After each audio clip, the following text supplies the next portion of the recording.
This is the Next Bite of Life podcast, the place to be to hear personal stories from expats, digital nomads, and everybody else taking their next bite of life.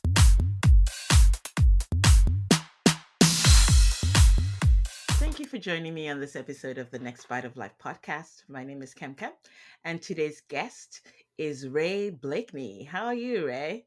I'm doing well, Kem. Thanks for having me on. Thank you for coming on. I know that I interrupted your kitty time, and you're actually, where are you right now? I am in a city called Querétaro in Mexico. Querétaro. It sounds really nice. Is that anywhere close to Mexico City? It is. It's about 2.5 hours north of Mexico City. Most people have never heard of Querétaro, but it's 450-year-old town. We actually bought an old historic home downtown and renovated it. It used to be the capital of Mexico for a while. I like to tell people from the Oh. U.S. that's the Philadelphia of Mexico. The Constitution was signed here. The hymn was, Oh, the wow. national anthem was written here. So it's very, important in history. But most people Wow. outside of Mexico have never heard of it. Never heard of it. Yeah, of course. Yeah. We hear about Mexico City and, Cancun and, the usual Uh-huh. suspects, and that's about it. That's right. That's We're here in great. the mountains. The weather's better than the beach. Let me tell you, I have 85 Oh, degree year nice. round, no humidity. Oh, well, it sounds like Colorado or something from the way you say It it. is. It is exactly. We're about the same height as Denver here, like Oh, altitude. It's at wow. Denver here. Oh, it sounds lovely. How long have you been there?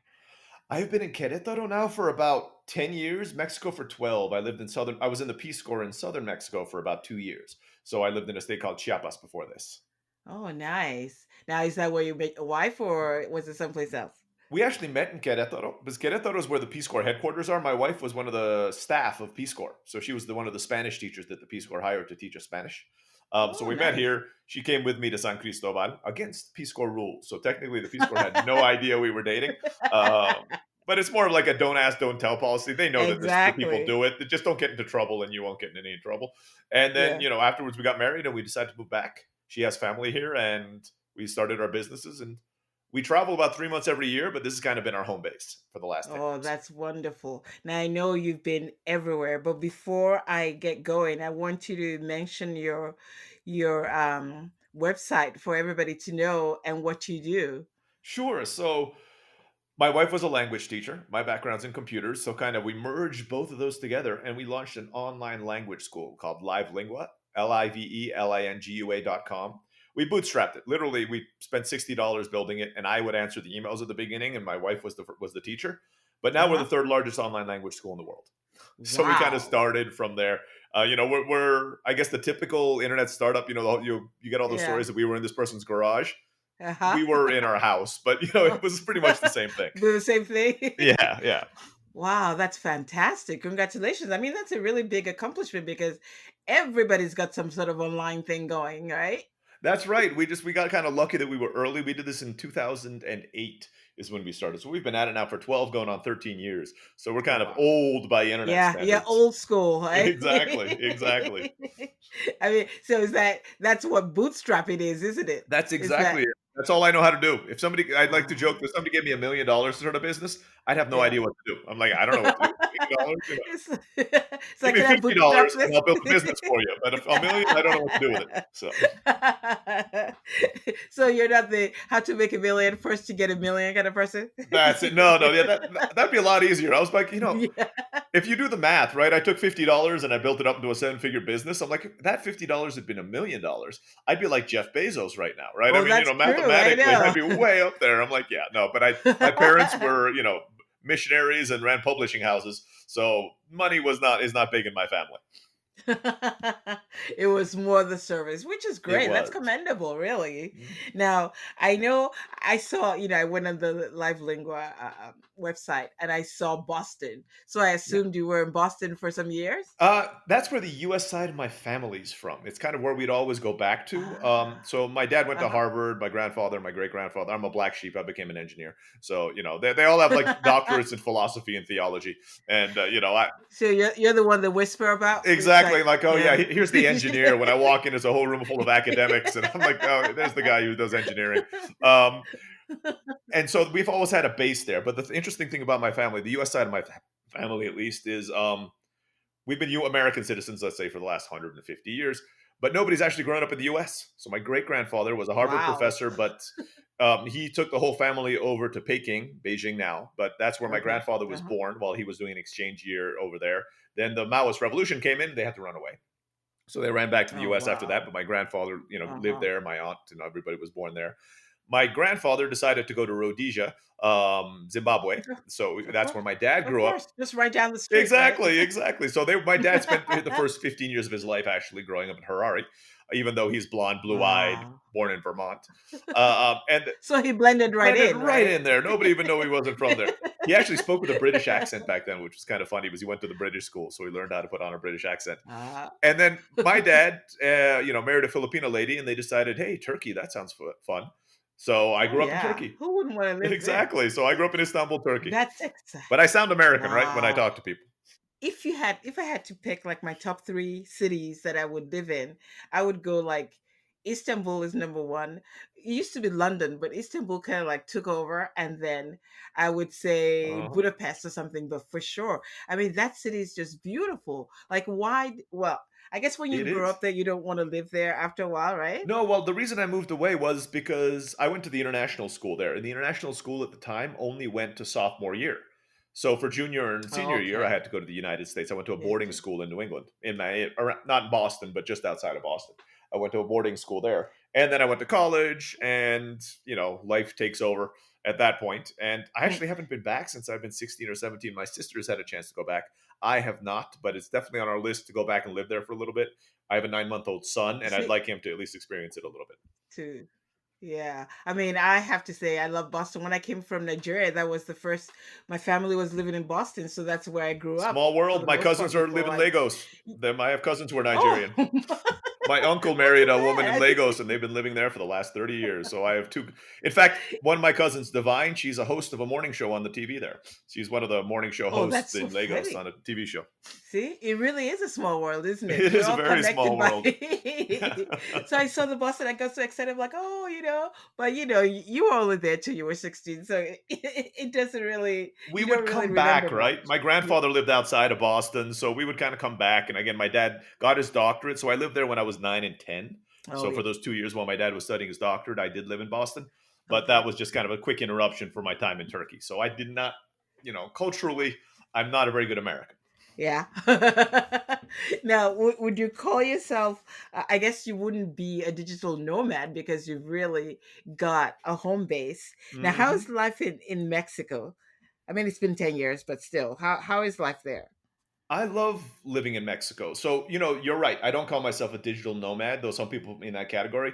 What I like to, there's a word called location independent, and I think that Aha. better describes us because Yes. location independent means we can live anywhere Yes. and we can travel whenever we want, but we do have a home Exactly. base as Yeah. opposed to digital nomad, which are kind of associated with the people who every 2 months they're going somewhere. Exactly. I'm 40 years old now. When I was 25, that might have sounded fun, but Oh right my God, now I'm you're like, a baby. oh, I don't know. My back's starting to hurt when I get out of bed in the morning. Um, but at this age, I'm like, yeah, I like having a bed that I'm familiar with and knowing where the Exactly. grocery store is down the street and all the rest of it. I still love traveling, but I just Yeah. don't want to do it. I like slow travel now. I don't like the See? boom, boom, boom, boom, boom all the That's time what I anymore. called myself too. As soon as we're like, they're like, "Are you do?" I'm like, "I'm not nomading. I'm not doing anything. I'm a slow." And I emphasize the slow travel because I'm like, I'll That's stay it. in a place for 2 years. That's And super that's what we want slow. to do. That's it. We can live anywhere in the world. We're looking to move to Southeast Asia in about 2 years, Oh, just nice. because we You want our can. son to grow up trilingual. We can, Yeah. and we want him to have another language. So Spanish is taken care of. My wife studied in college in the United States, so she speaks English as well. Uh huh. But we both, Spanish and English is done, and we're looking to move probably to Singapore because we'd like him to learn Mandarin, kind of go Oh, to a Mandarin immersion nice. school. So I Yeah. figure between English, Spanish, and Mandarin, he can speak to about 60% of the world's population in their Exactly. native tongue. That'll be a Wow. nice advantage for him. So that's what we're Yes, it trying to will get. be. That's great because really, I think it's so helpful when they're young because they can, they're like sponges. They can absorb everything, Hmm. and it's the best time because, like, by the time they get to be your age, the brain cells are like, thank You can God. still do it. We have a lot of older students who do it, but the method is different, right? It's a kid. A lot of it is what we're finding when you're learning a language. A lot of it's actually psychological, not so much brain. What Yeah. happens is when you're older, we're used to being able to communicate, right? Yes. Especially, let's say if you're educated, I like sounding people like sounding smart, Yes. right? But Yes. suddenly when you learn another language, you sound like a 1-year-old. You're Yes, you like, do. me want or something Yes. like that. And we get really self-conscious about it. Kids do not get self-conscious, right? No, they They're don't. fine saying me want, and Yeah. they'll just keep doing that until they do it. So that's why they're able to learn more quickly. But it's not instant for kids either. You think Ah. about it. How Yeah. long does it take a kid to start speaking? They don't really put good conversation together until they're 3 or 4 years old. No. 3 or 4 years to get to that point. It's Yeah. not like instant in 3 months that kids learn languages. That's very true. So we do put the pressure on ourselves to try and learn it really fast. And like you just said, it takes 4 years for a kid to learn That's it. it. What That's makes you exactly. think you're so important that you're going to learn it in like 1 week? Because That's it. everybody's And like that's what people immersed. sell you to. That's Yeah. unfortunately, I blame a lot of marketers for that, right? There are all these Yeah. things for 5 minutes a day. You're going to learn, you can learn Exactly. Japanese for 5 minutes. I'm sorry, no, you're not. No, It's you're just like you're not going to have a 6 pack abs for just doing 5 minutes of exercise every day either. That's not going to work either. Life does not work that way, right? exactly. We just want to believe in something that That's it. That's we keep falling exactly for it. it over and over. Now tell me, Ray, what are some of the places that you've lived in? You've mentioned Turkey. You've mentioned you're in Mexico now, Boston. What are the other colorful places that you've lived in So that you yeah, I've like? lived in San Francisco for a little while because I'm a computer Nice. programmer. So I like to tell people I did my tour of duty in Silicon Valley Of because that's course, where you don't have much of a life, prerequisite. but that's it. You got to go through that while you're there. So Philippines, I lived there the first year of my life, and I actually owned a chocolate factory there for a while, for Oh about five wow. years. So we would go back for a few months every year. I sold my stocks to my partner. The company's still there. So if you go to the Philippines, check out Ginto Chocolates. We're in all the major supermarkets that are there. Oh cool. So we had a chance to spend a good amount of time there as well. And then Mexico are the kind of the places I've lived. Yeah. So which would you say was the best? Like if you had to pick one city and go like this is where I could spend like the rest of my life, which one would you pick? I'll be honest, so far I haven't found that city Really? You know, anywhere. I think that's good because that makes you think that there's a lot out there and there is a lot out there. Absolutely. That's exactly it. It's weird when you're kind of in a location independent mindset. Every time my wife and I travel, and as I said, we travel quite a bit. Mhm. Well, we're recording this during COVID. So right now we're not traveling quite as much, but normally we Yeah. travel quite a bit. The first thing we do when we get to a new city is say, could we live here? And Yes. we kind of look at it with that eye. It's Oh not my like the god. tourist eye. It's Yeah. where it's like, oh, look how cool these sites. But it's for us, could we live here? Yes. Like Italy, we liked a lot. There were a lot of Uh-huh. places in Italy we liked a lot. Once you got outside of the super touristy Yes. areas, right? Because those were Yes. really crowded. But we spent a month on the island of Capri, right outside of Oh, Naples. We really nice. like that. Uh-huh. We might get bored after a while. I think living on Yeah. an island with not that much to do, but it was just for relaxing. It was amazing. We did like Italy a lot. We love Japan. So I don't know about a Uh, city, but we would uh-huh. have loved to live in Japan. But Yeah. unfortunately, they're very friendly to tourists in the sense that it's very easy to go there as a tourist. Almost anybody can show up and they give you a Yeah. tourist visa. Yeah. We were looking into the visas. Yeah. It's very hard to get a resident visa without actually getting a job, and we don't need a Wow. job.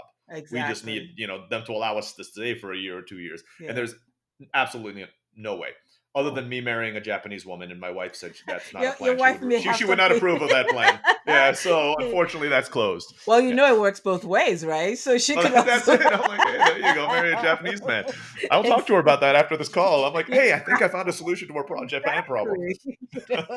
And you can learn Japanese as the fourth language. Well, we'd love to learn Japanese. I've been studying a Japanese martial art for about 20 years, and it kind of always had that kind of fascination. I would love to go and study that in Japan I saw for fun. that. I'm like, how did you get into that? I'm like, I'm a sword fighter. I'm a sword That's fighter. it. I'm like, hmm. Yeah, yeah. So I like to tell people, like, I hit people over the head with a bamboo stick for about 6 hours a week, and they hit me as well. It's great for stress relief.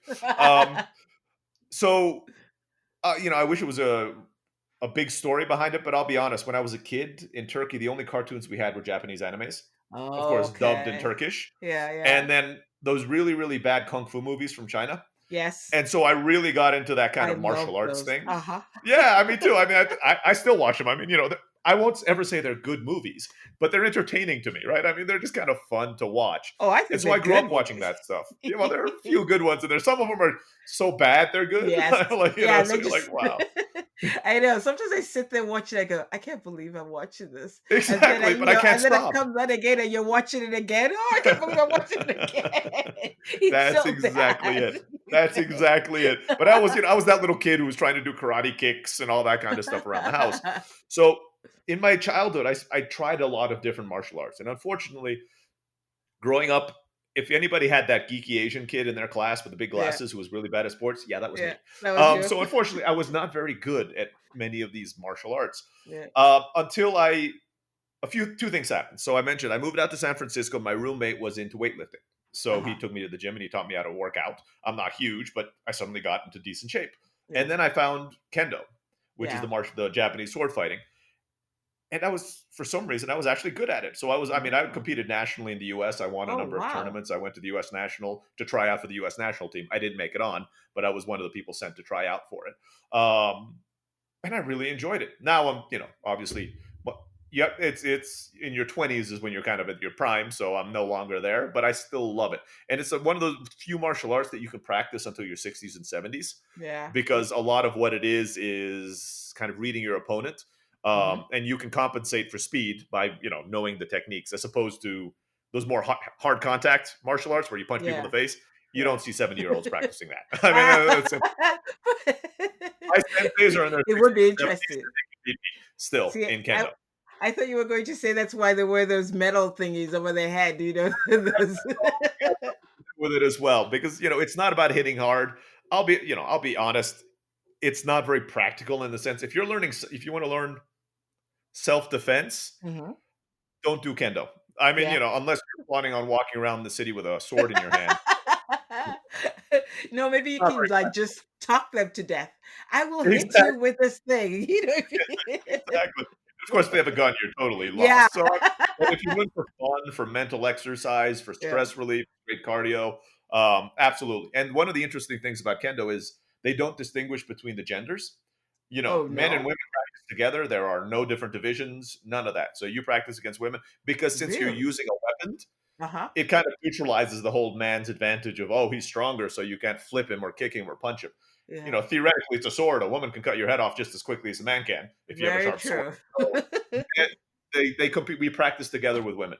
There is no Ah. distinction between us, Oh. and the armor kind of covers it up, so you don't even know if you're practicing against a Exactly. woman. Yeah, you could be fighting a 70-year-old, you see? You don't even know That's it. that. That's the point. So you're not supposed to be able to know who your opponent is. Obviously, when you're in your own dojo, you know everybody. So by their body types and all the rest of it. But if Yeah. you're in a tournament, you have no idea who you're going up against. Oh, that's great. I think I would like to give that a whack one of these days, just It's so I can fun. whack somebody. It's fun. It's like now I gotta ask you this. I read like, how does one accidentally rent a luxury train? I mean, do you just go Oh up there? yeah, yeah. That's a fun one. So my wife and I did the Inca Trail, in Peru, right? 4 or 5 Mhm. days, and amazing experience, but probably physically one of the hardest things we've ever done, right? Because not only is it really hard, the second day is just like an 8,000 foot climb, like the entire day you're just climbing up 8,000 feet, but you're also at you know um, an altitude where you can barely breathe after 10 steps, right? So it And let was me just really say that you actually did this willingly. There was nobody with a sword yes. behind you. There was nobody with a gun. That's it. We like hiking, and we're like, let's give this a try. It's some of those things we want to do, so we did it. It was yeah. While we were doing it, I was like, what was I thinking? After you're done, you're Exactly. like, wow, I'm really glad we finished that. But during the time, it was really painful. I remember I would take 10 steps and I couldn't feel my legs because there Yeah. wasn't enough oxygen going, so I would get to stop. My Oh wife my grew up in god. Mexico at high altitude. I grew up in Istanbul at sea level, so So you 13,000 feet was not. My was body was not happy about that at all. Um, but it was really cool. But we knew we were doing it, and we knew it was going to be tough. So afterwards, in Peru, they have a branch of the Orient Express. So they have an Orient Express train in Peru that goes from Cusco to Mhm. Lake Titicaca, which is the highest navigable lake in the world. We were going to a meditation retreat there, and it's I think 10 or 11 hour train ride, Oh kind of my expensive. goodness. Wow. Yeah, it So, but we're sounds like, it. okay, I'm like, yeah, it's about $1,000 a person for an 8 hour train ride. oh, But it's they have a Michelin star chef there. They have live music. You're going through the Andes where these landscapes that nobody sees unless you take the train. There are no roads, nothing, right? yeah, Only this train will take you there. yeah. Amazing, amazing experience. We had like herds of llamas running along the side of the train as we were doing it. So I read about it. I'm like, okay, let's splurge. We're going to have gone 4 days without a shower, which is what the Inca Trail also Yeah, does. yeah. Sweating, stinking. Let's just spend one day on a nice train just to relax before we Yeah. kind of after having done all of that. So I go on the website and I make the reservation. the website does this little weird glitch hiccup while I'm doing it, and I make the reservation. Like the screen kind of flickers, and I make the reservation on a date. So the next, we did that. We finished the Inca Trail. We did take a shower first, in our defense. Then we Well, went to for the train. $1,000, I would hope so. Exactly. I'm like, I'm at least going to take a shower when I show up with all these Exactly. rich people on a train, right? Um, so we get there to the train station, and since the Orient Express, I believe, is based on like this British model, so you show up Yes. there, they don't make you go on the train right away. They make you sit in this, in this like British style waiting room with all this kind Uh-huh. of Victorian furniture and these paintings on the wall. And a guy comes in, is like, "Would you like some coffee and cookies while you With wait for the train?" with a British accent or with a No, he was actually speaking Spanish. We oh. were in Peru, so and he knew that we spoke Spanish. So Okay. I bet he spoke English as well. He might have Uh-huh. spoke English with a British accent if we tried. So we sit in there, and I think it's kind of weird because we show up 30 minutes early, like a good American, right? I mean, Of I'm like course. 30 minutes early is right on Yes. time. So we showed Yes. up 30 minutes early, and I remember looking around because the train usually has seat for 30 Mm-hmm. people, so that's the maximum, and nobody else was there, and I'm like, that's kind of strange. There's like nobody here. Maybe we're just a little early, 15 minutes before the train leaves. I'm like, this is There's really still strange. nobody Where is here. everybody? Maybe they're taking everybody else onto the train, and they just Uh-huh. let us here because we got here really early. Yeah. So 8 o'clock comes, which is when the train leaves, and a guy comes in. It's like, "Oh, would you like to move on to the train?" I'm like, "Sure, yeah, let's go." Yeah. Yeah. So we step on the train. You enter through the food cart, and I look around. I'm like, I talked to the guy. I'm like, nobody else is here. What happened? He's like, look, apparently somehow you made a reservation on our website on a day we were not supposed to travel, but we are honoring your reservation. And you No guys have way. this train to yourself for the day. No freaking way. That was it. So that's how we got a private luxury No. train through the Andes for my wife and I. Now, let me tell you, it's actually a lot of work. So I actually asked them, because the waiters were bored, so we just talked to them. Like, Yeah. has anybody rented the train before? Yeah, usually like Saudi princes and stuff like that rent the train. It costs $50,000 to rent the private train. Oh my And I'm like, we got to God. like a Oh bargain at that point. my God. But it was Yeah. really, really because it was a train full of like a chef, bands, all the rest of it, and we were the only people there. So I remember there were two musical bands. The first one was good. The second one I didn't like. Now, if there were 30 people there, I would have just got up and walked out of the Exactly. I car. walked out. I couldn't. We were the only people there, so we had to sit and watch the entire show. I dropped the fork while we were having one of Yeah. our meals. I mean, the food was amazing. In fact, the chef came out and just chatted with us because he's like, I got nothing else to do. Was bored. Usually I Yeah. make 60 meals and now I'm making 2. Oh I got plenty of time wow. on my hands. I can't believe. I think he was from France or something like that. And I dropped my fork, and Yeah. literally the waiters would dive across the floor to get it because they were so bored. They had nothing else to do. So they were trying to pick up my fork. Oh It was my a lot God. of work. At the end, the worst part is, you have to leave a tip. I'm like, I Ah. can't tip 30 people. I mean, Yeah. this is not, I can't afford to leave you guys a tip that's going to be worth anything. So yeah, we felt really bad. I think we left like a $200, which was like steep for us. But I'm like, that comes out to like $5 a person for 8 hours of work. I'm like, this Oh is my really, God. really bad. So I that's can't how we believe rented it. a luxury private train through the Andes. That's insane. I can't believe they honored it. I'm like, I'm sorry, folks. It's That just tells you you. about the business, So right? forget about it. Exactly. What a great business they run, right? Instead of Yes. canceling it, they say, no, we are honoring your reservation. So if we have another chance to do an Orient Express experience, we will definitely be doing that. Oh, that's true. But I would never like have you get on the train. I would just tell you, sorry, you're gonna have to wait till tomorrow. Oh, that's it. I'm sure they I lost don't care money. I mean, what there's your no problem way they is. made that money on that day. Absolutely no way. So, but it was a really cool experience for my wife and I. Private Oh, train to ourselves through the Andes. that is awesome. Now you also had some experience camping in the Great Wall of China. I didn't even know you That's could right. camp there.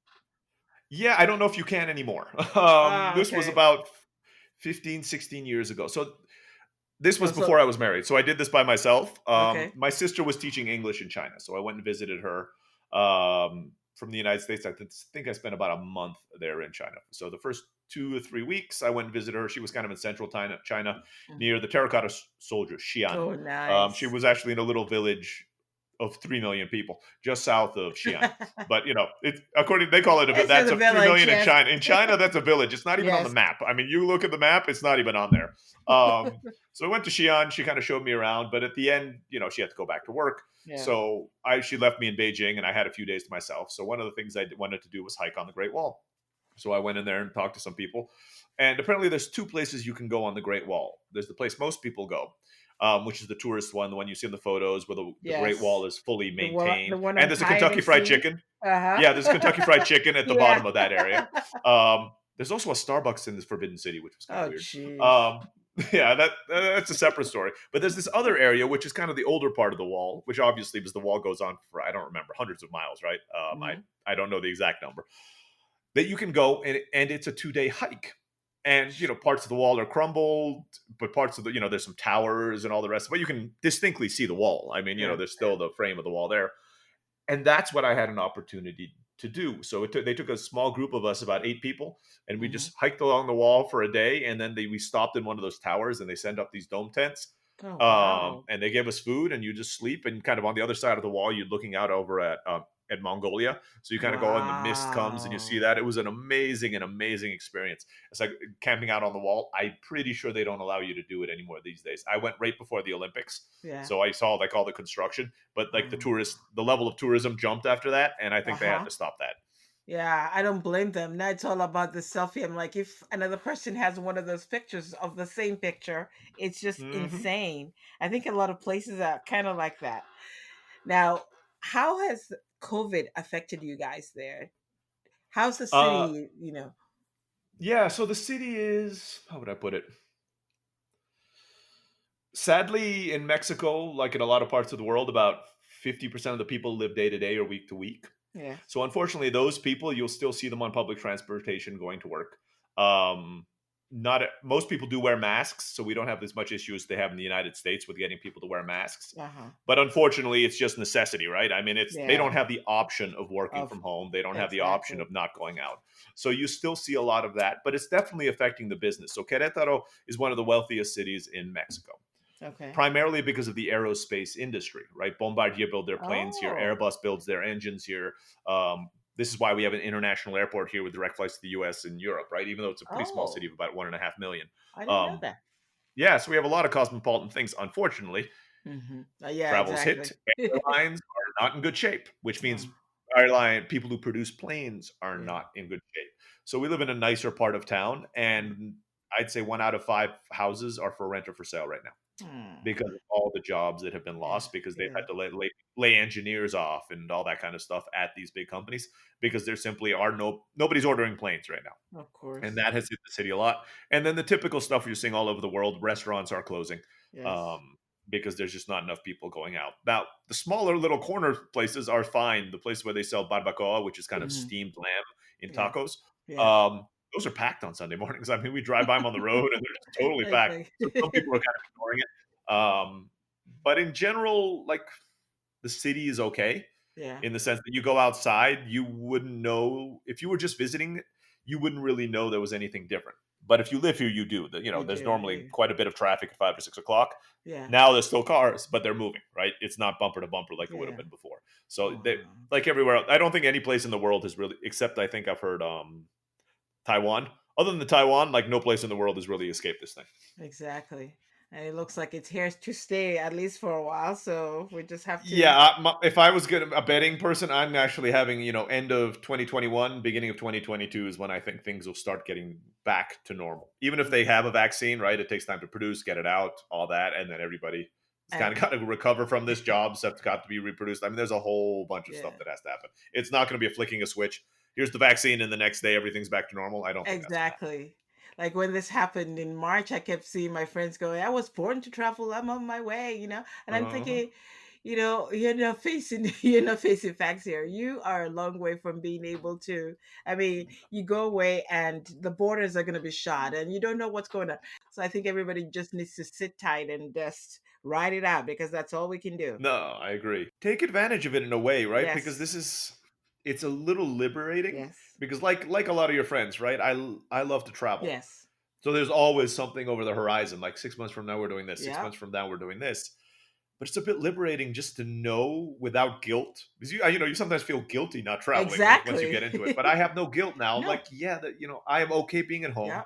I can do some stuff that I've been, putting off, because I always got interrupted by all these other things. In my case, I love building online businesses, so I'm launching some new businesses, right? Yeah. But these are the kind of things that if you're traveling, you don't necessarily have the time to do. So take advantage of it now, because whatever you invest your time and your resources in now might be able to pay you dividends in the future, as far as allowing you to travel more once everything gets back to normal. Yes, exactly. What other languages do you offer online on your website? So the language we teach 11 languages, the most spoken ones in the world, or quote unquote the most practical ones. The Yeah, one most spoken one we do not yeah, teach is Hindi yeah, from India, because the demand simply wasn't there. We tried, and there are not enough people yeah. outside of India who are actually interested in learning it. But we teach, so Spanish is our biggest. We started off as a Spanish school and we expanded to the other ones. It's about 50% of our business. But then we teach English, we teach French, Italian, German, Korean, Uh-huh. Japanese, Portuguese, both Brazilian and Yeah. Portuguese, Arabic, multiple different Okay. dialects of Arabic, and Russian. I believe that should cover the 11 language that we teach. Wow. Now, when you teach the classes, like when somebody goes and signs up online, let us have the website again. So if anybody's interested, Sure. they can go on there and check it out. Livelingua, Livelingua.com. Just look up online language lessons and we should come right up in the top 5 results of Google I love the as well. name, actually. I wish I You- could, take some great credit for it, but I named it that mainly because I was like, I need a name that where the domain is available, right? The .com is of course, available, of and I course. just like tried 3 different things, and hey, that one's available. Let's go with It's that. like, you yeah, know. but it's great because it kind of communicates what it's all about, and Uh-huh. so that's fantastic. So 11 courses, 11 languages, That's it. and they can sign up. Like, can they change an instructor if they don't like it, or if Absolutely. there's any? Absolutely. How does it work? So when you sign up, we give you the first 30-minute lesson for free, right? So you get to try a class with us with the instructor, so you get to see whether the instructor works for you. But I'll take a step back. So the first thing you do is you go to our website and you sign up for a free trial lesson. We ask you some questions, and we're expanding that out in January. We're going to give you the option of taking a learning style quiz. We've been working with a Okay, psychologist, so it'll okay, not only tell us a little bit about your personality, but it's also going to tell us whether you're a visual, auditory, or kinesthetic learner. okay. We've also given a similar quiz and test to our teachers, and that's what we use to help pair you up with Ah, your tutors. So a lot of the other websites, you go there and there's 10,000 Spanish teachers, and they say, good yes. luck. Have fun Yeah, finding your Spanish exactly. tutor, right? We take care of all that work for you. You spend about Okay. 5 minutes filling out our application form. One of our professional class coordinators evaluates your results. They know all of our teachers, right? So you don't Yes. have to search through it. They take care of everything, and they give you your 2, 3, maybe 4 best results, Okay. and allow you to pick based on that, right? So they let you say, Oh, hey, here are the ones we recommend. Read their profiles, and we will set up the free trial lesson for you. And we have wow. a very good we get an 80% pairing on the first try, right? But if you don't like the Uh-huh. first one, we'll give you the second trial class for free as well with one of the other teachers, just to make sure you're 100%, you really, really like the teacher that you're paired with. Oh, Going that's on to your fantastic. next question is, so Yeah. generally you stay with one teacher for a little bit of time, Okay. because the key here is, again, like the other services, sometimes you have a different teacher in every class, and we find for Oh, education that's not really a good way to learn, right? Because the teacher has to no. figure out, like, I don't really know you, I don't know what your Yeah. weaknesses are, your strengths are. You get to know one teacher, but some students like to switch teachers every 3 to 4 months. Huh. Absolutely fine. There's no cost for that with us. You just email us. It's not like, again, the other sites where different teachers have different prices. These teachers work with us. Yes. So you just want to switch a teacher, you just let us know. We pair you with another teacher, you start with them. Or you want 2 teachers at the same time, somebody to focus on grammar and somebody to focus on the spoken. Uh-huh. We can do that too. No extra cost. So you have 2 teachers. So Monday and Tuesday, you have one teacher, and Friday, you have a teacher class with another teacher. We set all of that up for you. So all you have to do is show up for your lessons, and we have material online that we provide for free as part of it. We just launched a podcast. We're going to have videos launching in January. All of our students will have access to all of these resources, including their classes. We're not going to try to, you know, piecemeal you and start Yeah, charging you exactly. extra for every little There's thing. No, it's all nothing I included. hate worse than that. I hate Me that. I'm like, too. just Me let too. me know how much it is before you start telling me, oh, this is extra. Oh, this is extra. I'm like, I'm the same. I hate it. So I'm like, nope, you pay us and you get it all. It's all there. We're not going to charge you anything extra.